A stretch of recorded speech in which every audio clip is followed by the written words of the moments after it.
안녕하십니까, 박정호입니다. 중국이 위안화 가치를 높이려고 시중에 외화를 풀기로 했습니다. 외화 지급 준비율은 중앙은행인 인민은행에 시중은행이 강제 예치해야 하는 외화 비율을 말하는데, 이번 달 15일부터 이 외화 지급률을 2% 낮추기로 한 겁니다.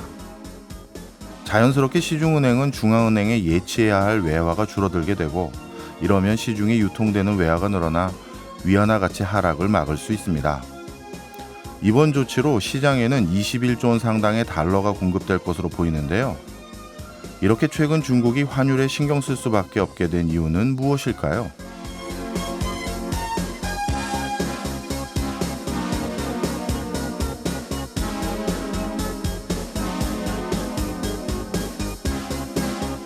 수출은 부진한데 외화가 필요한 일은 점점 늘어나고 있기 때문입니다. 중국은 GDP 대비 수출 비중이 한때 36%까지 오른 적도 있습니다.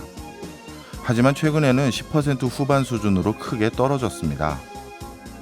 중국 내 외국인 투자 금액도 급감했습니다. 중국 국가외환관리국 통계에 따르면 외국인 투자 금액이 전년 동기 대비 87%나 감소했습니다.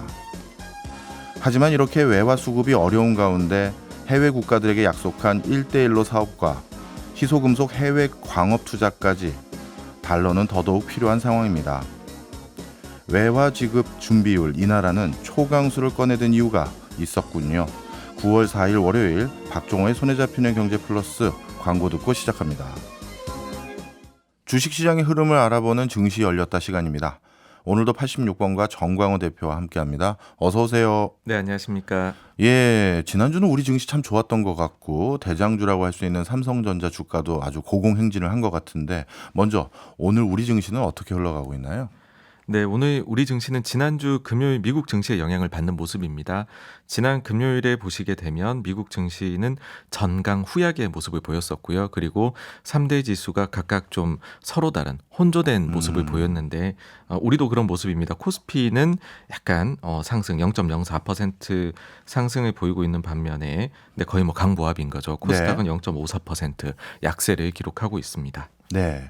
그래서 저는 오프닝 때 중국 걱정했는데 오늘은 미국 걱정해야 되나 싶기도 한데요. 지난주 금요일에 발표된 미국의 고용 보고서 좀 자세히 살펴볼까요? 잘 나온 건지 못 나온 건지 갑론을박이 많더라고요.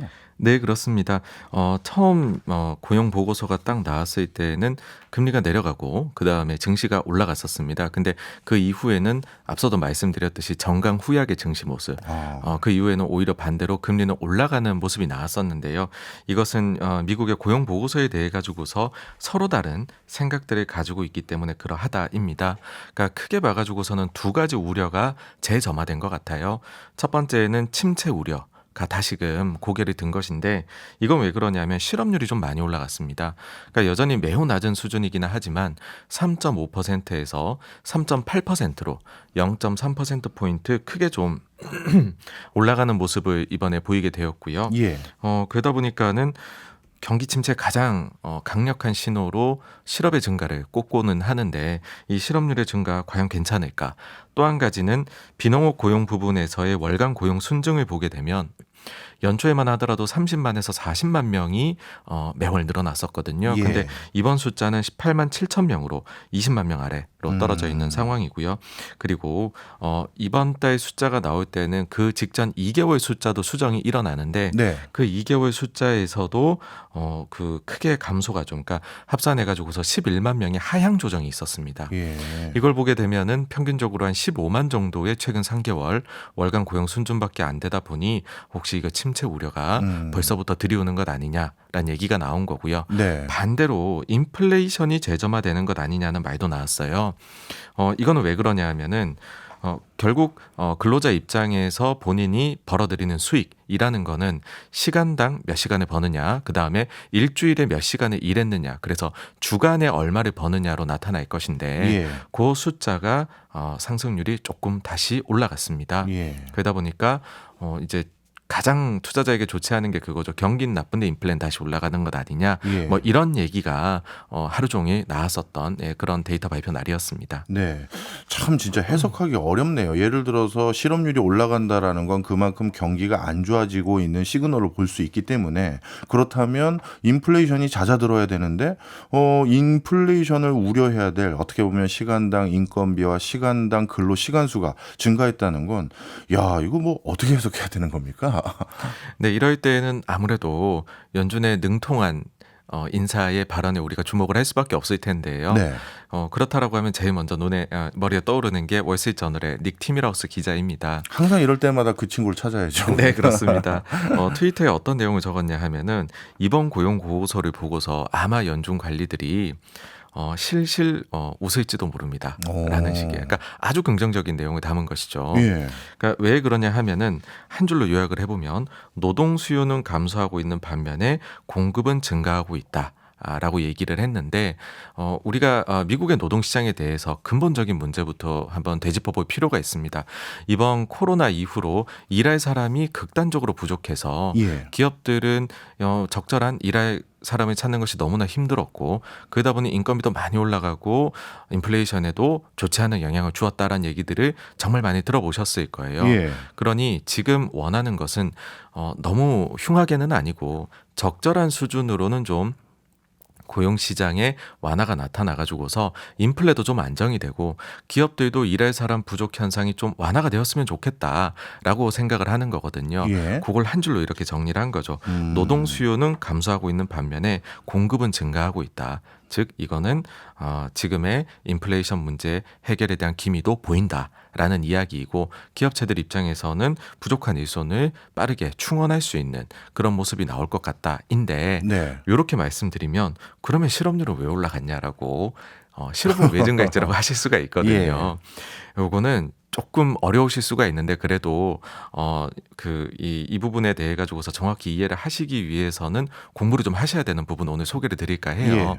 그건 뭐냐 하면은 바로 경제 활동 인구의 증가에 있습니다. 경제 활동 인구의 증가. 예. 네. 그러니까 우리가 실업률이라고 하면은 흔히들 그냥 개념상으로 경제학을 공부를 하시지 않은 분들 입장에서는 회사에서 해고를 당하면 실업자다 이렇게 생각을 하실 수가 있죠. 그렇죠. 그냥 근데 일 안 하고 있으면 실업자 아닌가요? 맞습니다. 네. 그런데 실은 이 의지가 있어야 되는 거잖아요. 음. 구직에 대한 의지를 가지고 있는 인력들이 이 실업자로 들어오는 것이고 예. 그러면 구직에 대한 의지는 있으되 지금 일자리가 없는 인력 그 다음에 더하기 이미 일하고 있는 취업자 수 요걸 더해가지고서 우리가 경제활동 인구라고 하고요.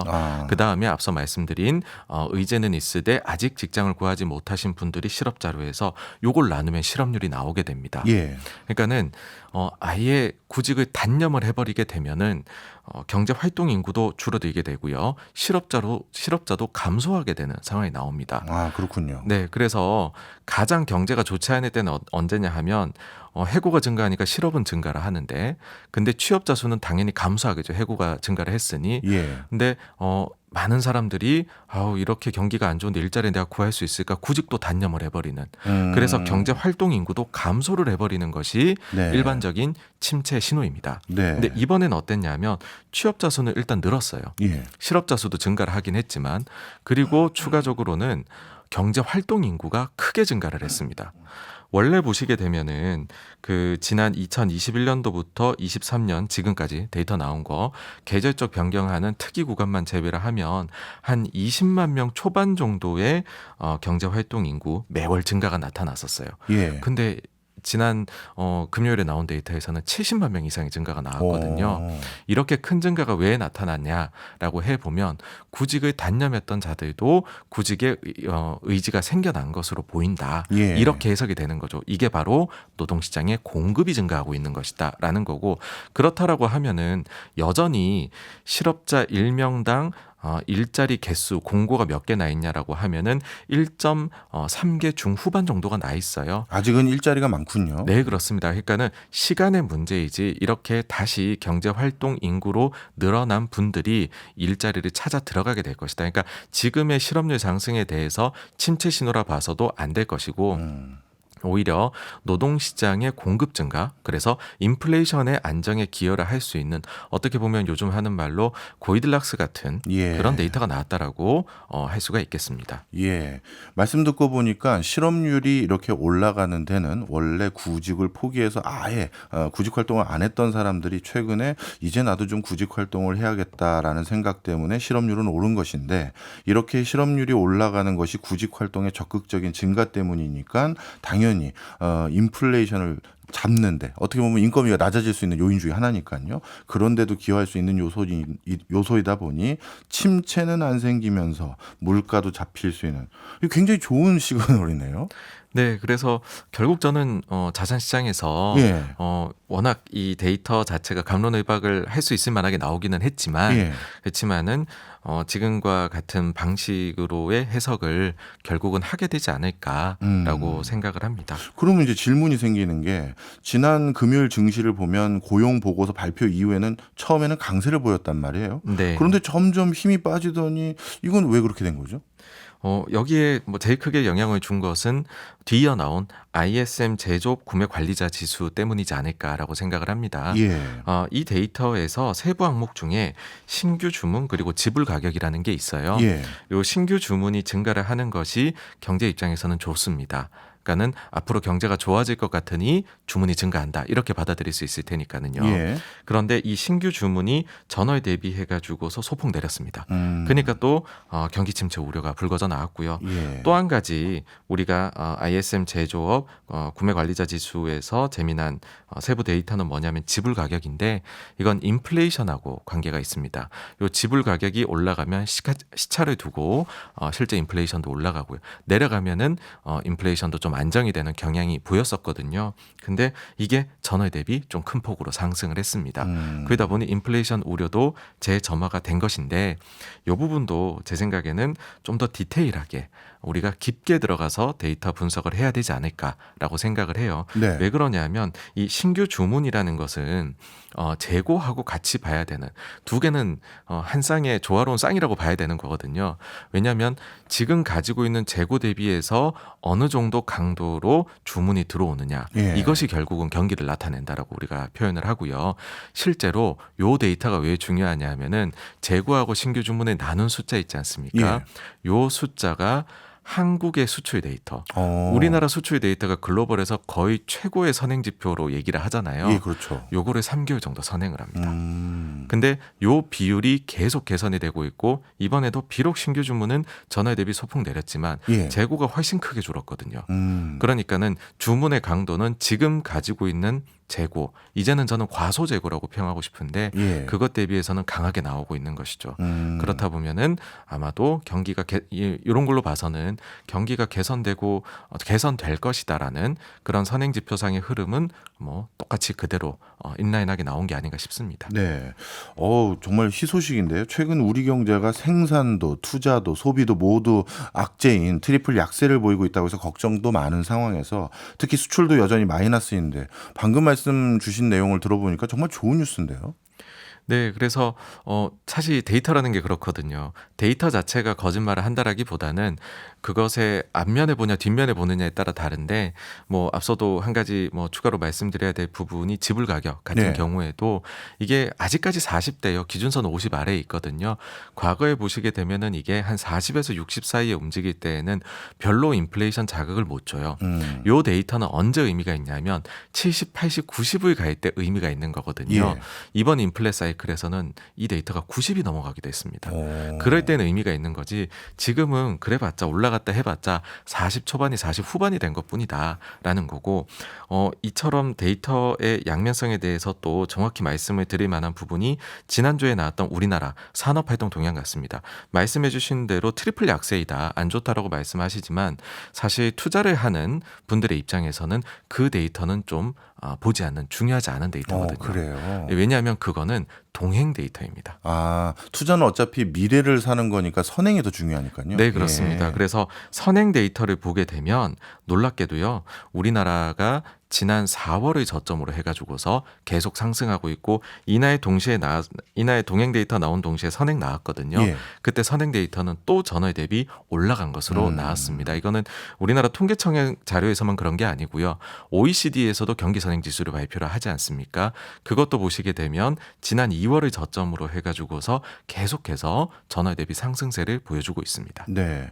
사실 미국과 중국의 GDP를 전부 다 합치면 전 세계 GDP에서 근 절반 가까이를 차지하는데 그 두 나라가 요즘 뭐랄까요? 불안불안한 모습들이 많아서 걱정을 많이 했는데 말씀 듣고 보니까 선행지표상에서는 슬슬 좋은 조짐들이 보이는 것 같습니다. 이런 분위기에 연이어서 그런지 중국에서 그나마 다행인 소식이 하나 들리더라고요. 비구이 위안 그러니까 컨트리 가든이 부채 조정 합의를 이끌어냈다고요. 네, 그렇습니다. 지난 한 달간 정말로 중국 부동산에 대해서 안 좋은 이야기 많이들 들으셨을 겁니다. 그리고 그 중심에는 컨트리 가든의 부채 문제가 있었는데요. 사실 오는 하반기에 남아있는 부채 만기 도래하는 부분 중에서 가장 금액이 큰 것이 9월 2일자 만기 도래하는 물량이었습니다. 이것이 어떻게 될까 말이 많았었는데 주말 사이에 그래도 호재가 나온 것이 여기에 대해서 3년 연장하기로 합의를 보았다라는 소식이 나왔습니다. 네. 물론 그렇다라고 해서 완전히 끝난 건 아니에요. 왜 그러냐면 지난 8월 초에 외채에 대해서 이자 지급을 못한 부분이 한 달 유예 기간 네. 이번 주에 도래하거든요. 또 여기에 대해서도 합의 도출을 해내야 됩니다. 예. 그래서 그러면 이번 3년 유예해 준 거는 외채가 아니라 국내군요. 네, 그렇습니다. 그래서 두 가지 큰 산 중에 한 산은 넘었고 예. 이번 주에 또 하나가 남아 있다. 그렇게 했는데 그래도 어쨌든 큰 거 하나는 넘어갔다. 예, 그렇게 보시면 될 것 같습니다. 요즘 뭐 중국과 미국이 너무 다이나믹해서 제가 우리나라 걱정을 오히려 덜 하게 돼요. 자, 9월 첫째 주인데 이번에는 국내외적으로 앞으로 주목해야 될 이슈가 좀 뭐가 있을까요? 네, 이번 주에는 중국 관련된 데이터들이 주요한 게 많이 나옵니다. 그러니까 중국의 뭐 PMI라든지 아니면 수출입 데이터, 그리고 중국 기업들의 이익 동향을 좀 판단해 볼 수 있는 소비자 생산자 물가 지수가 나오게 됩니다. 왜 이것이 주목을 받느냐 하면 최근 들어와서 중국이 아주 큰 정책은 아니지만은 소소하게 네. 그렇지만 매일매일 부양책을 내놓고 있거든요. 그게 과연 좀 지금부터 효과를 내기 시작을 한 것인지 거기에 대해 가지고서 우리가 요런 데이터들을 보게 되면은 조금 판단을 해볼 수가 있게 되겠죠. 그러다 보니까는 이번 주에는 중국 관련해서 나오는 그런 각종 데이터들 그것이 시장에 영향을 주지 않을까라고 생각을 하고요. 일단 지난주에도 약간 데이터가 나왔거든요. 그걸 봤었을 때는 조금씩 개선이 나오는 것으로 일단은 긍정적으로 나오기 시작은 했습니다. 네. 요즘 실물 부분에 계신 분들은 중국의 위안화 환율 변화에 대해서 굉장히 촉각을 곤두세우더라고요.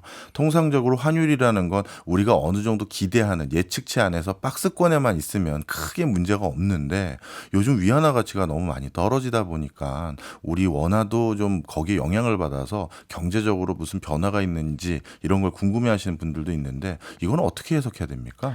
네, 우리나라의 경우 위안화 환율하고 우리가 흔히들 프록시 통화라고 얘기를 해요. 네. 위안화하고 제일 비슷하게 움직이고요. 그 다음에 또 한 가지가 위안화는 공매도를 못 하거든요.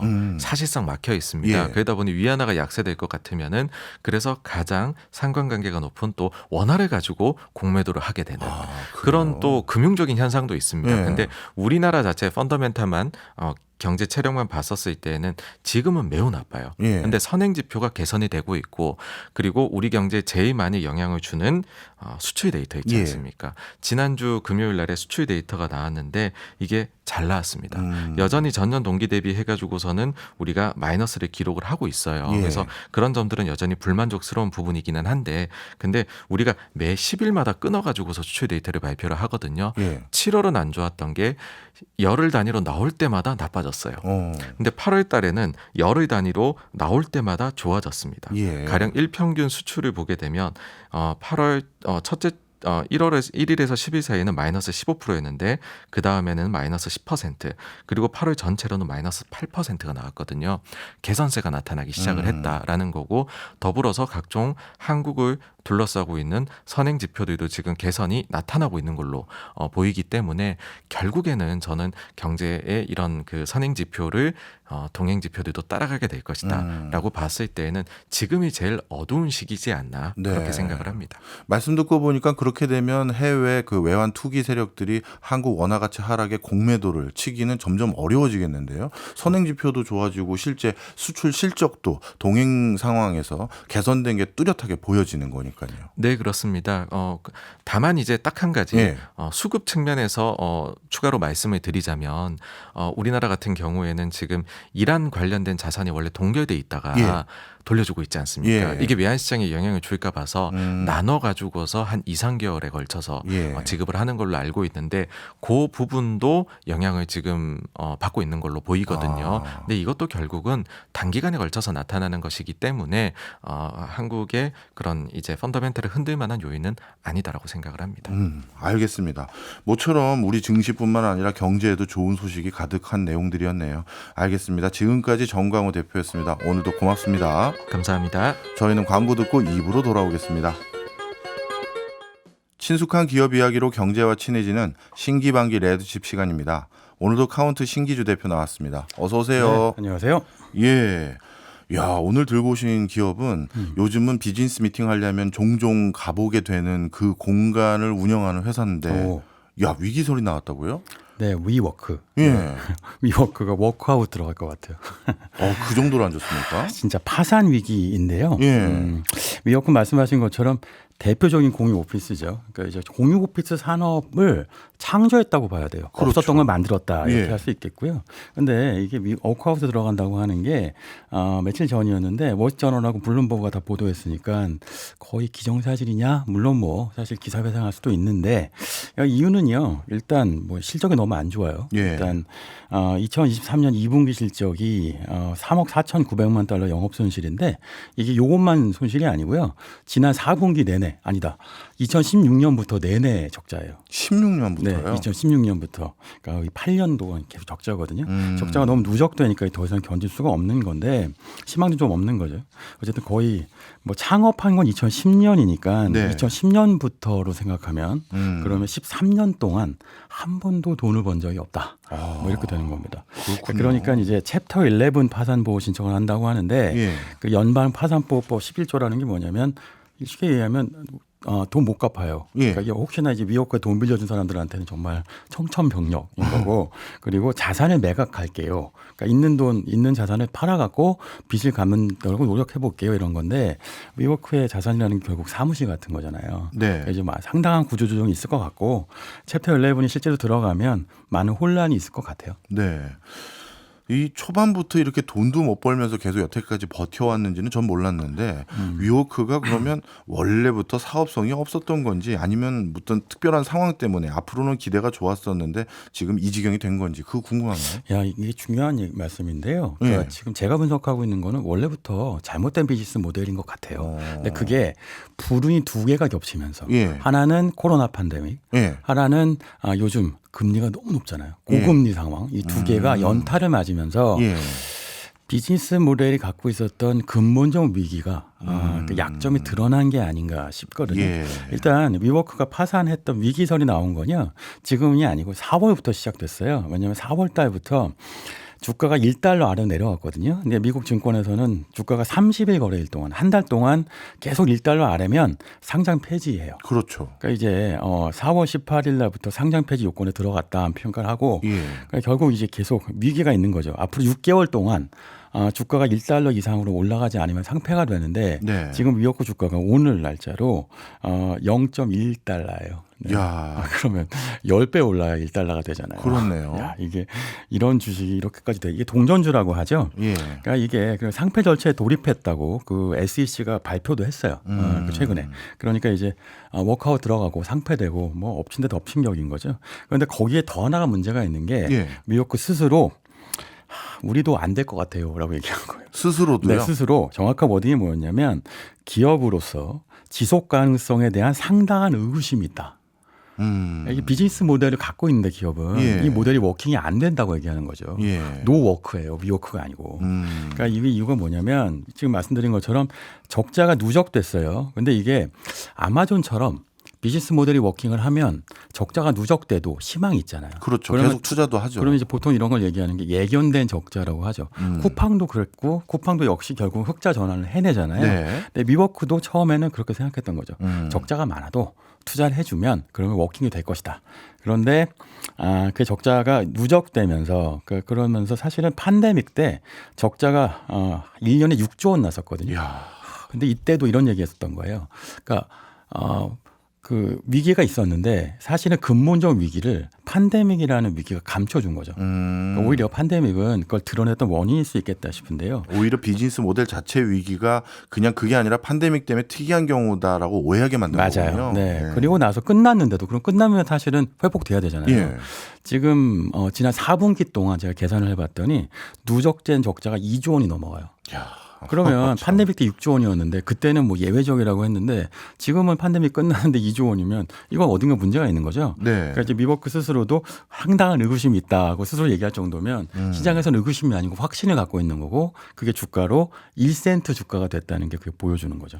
실제 미국 같은 경우 우리나라보다도 재택근무 비율이 워낙 높기 때문에 네. 이제 위워크에 모여서 근무하는 이런 건 진짜 근본적으로 좀 흔들릴 것 같긴 한데요. 그렇죠. 말씀하신 것처럼 사실은 그런 식의 그 업무 환경 변화도 있는데요. 예. 일단 가장 큰 문제 이런 것 같아요. 미워크 가면 미워크는 굉장히 화려한 외관을 갖고 있어요. 예. 그러니까 말하자면 그리고 얘기하는 게 화려한 인테리어, 쾌적한 업무 공간, 그리고 거기 모여 있는 스타트업 기업들 사람들끼리 뭐 1인 기업도 있겠고 예. 커뮤니티를 만들 수 있어요. 네트워킹 할 수 있어요. 그래서 한때는 미워크에서 일해야 스타트업이었던 거예요. 맞아요. 예. 그리고 이제 정말 구인구직을 하면 위워크에 일하지 않으면 스타트업이 구인구직이 안 될 정도였거든요. 근데 이런 화려한 외관을 딱 치워내면 비즈니스 모델은 뭐가 남냐면 이게 위워크는 대형 오피스 공간을 그 도심 지역에서 빌려요. 예. 그런 다음에 그거를 잘게 쪼개서 임대해요.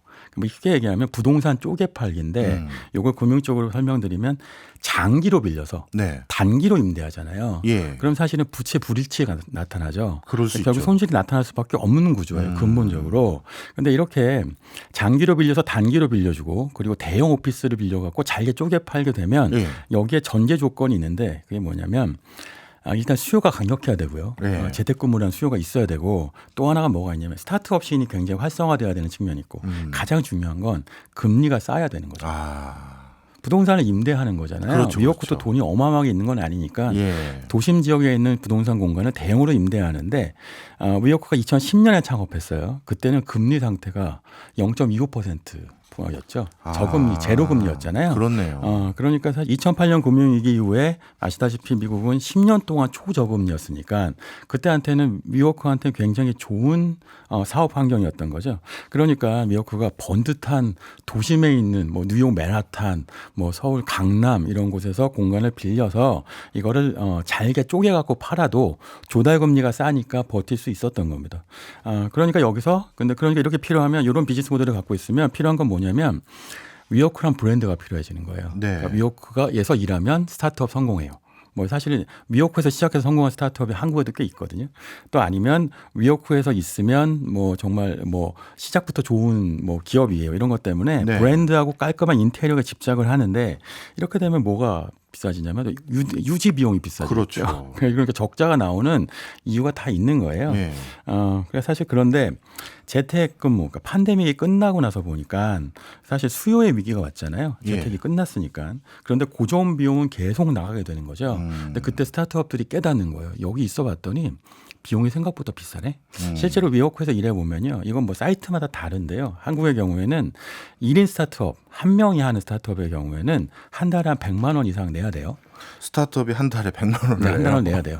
그런데 그 공간이 여러 명이 일할 수 있는 공간이 아니고 예. 한 명이 정말 손바닥만한 사무실에서 일을 하고 대신 그러니까 보통 어떻게 일하냐면 물건만 거기 갖다 놓고 나와서 일해요. 그 로비 같은 곳에서.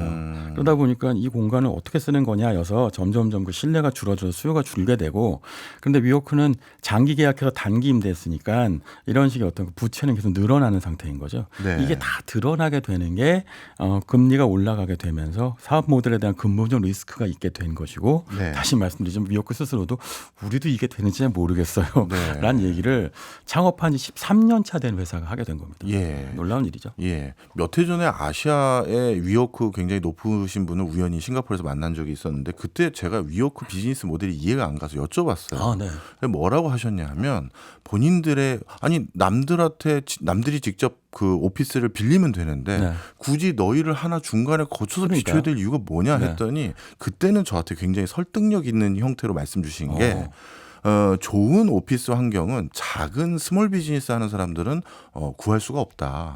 그리고 그런 스몰 비즈니스 하는 사람들은 장기 계약을 해서 임대료를 낮출 수가 없다. 근데 우리 위워크는 장기로 계약을 해서 일단 임대료를 낮추고 네. 그리고 그거를 소수의 스몰 비즈니스 하는 스타트업들에게 쪼개서 주니 네. 그 사람들은 여기 와서 좋은 환경에서 일할 수 있게 되고 우리는 그 사이에 임대료를 장기 계약이니까 낮게 책정했기 때문에 그 차익을 우리가 먹는 것이고 아. 스몰 비즈니스 하는 사람들은 늘상 생기니까 네. 누가 망해서 나가더라도 우린 다른 사람 또 받으면 되니 네. 그게 우리의 마진입니다 얘기했는데 그 룰이 그냥 기본적으로 깨질 일들이 생겼네요. 그러니까 제가 지금 들어도 그럴듯하잖아요. 그러니까요. 그럴듯한데 여기에 결정적 중요한 변수는 금리가 낮아야 한다는 거죠. 그렇죠. 조달 금리가 낮아야 장기로 임대를 했을 때 비용을 낮출 수 있고 그렇네요. 스프레드의 이익을 벌 수 있게 되는 예. 것인데 결정타는 금리였던 거예요. 그러니까 팬데믹보다 금리가 지금 뭐 5.25에서 5.5%포인트잖아요. 퍼센트잖아요. 그러니까 위워크가 창업했을 때보다 20배 올랐어요. 그럼 사실 상황이 완전히 다른 세상이 됐다고 얘기할 수 있을 건데, 그런데 이게 위워크의 문제는 뭐냐면 전 세계적으로 거의 160국에서 이제 서비스를 하고 있거든요. 네. 그러니까 어떻게 되냐면 그 미국 중앙금리의 금리만이 아니고 전 세계 모든 중앙은행의 금리에 충격을 맞고 있는 거예요. 그렇네요. 전 세계 전선이 너무 넓은 거죠. 미국 5%대인 것도 20배가 올랐는데 그렇죠. 국가에 따라서는 그거보다 더 높은 높잖아요. 데가 많으니까. 그러니까 사실은 지금 말씀하신 아주 그럴듯한 비즈니스 모델이 워킹이 안 되게 된 겁니다.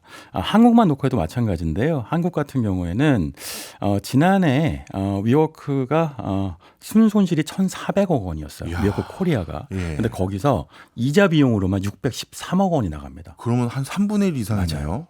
3분의 1을 그냥 이자로만 다 나가고요. 예. 나머지는 다 그 인테리어 유지하고 사실 아시다시피 감가상각이 있잖아요. 그리고 그렇죠. 이제 부동산이라는 건 결국은 시간 지나면 이거 마모되고 예. 결국은 인테리어 고쳐줘야 되는 건데 그 비용은 다 나가요. 음. 그리고 그 안에 있는 어떤 서비스 있거든요. 커피, 뭐 네. 스낵 이런 거 다 비용이죠. 음. 결국은 비용을 줄일 방법이 없어지니까 이런 위워크가 근본적으로 외부 변수에서 너무 영향을 많이 받는 비즈니스 모델이었다는 게 드러나 버린 거죠.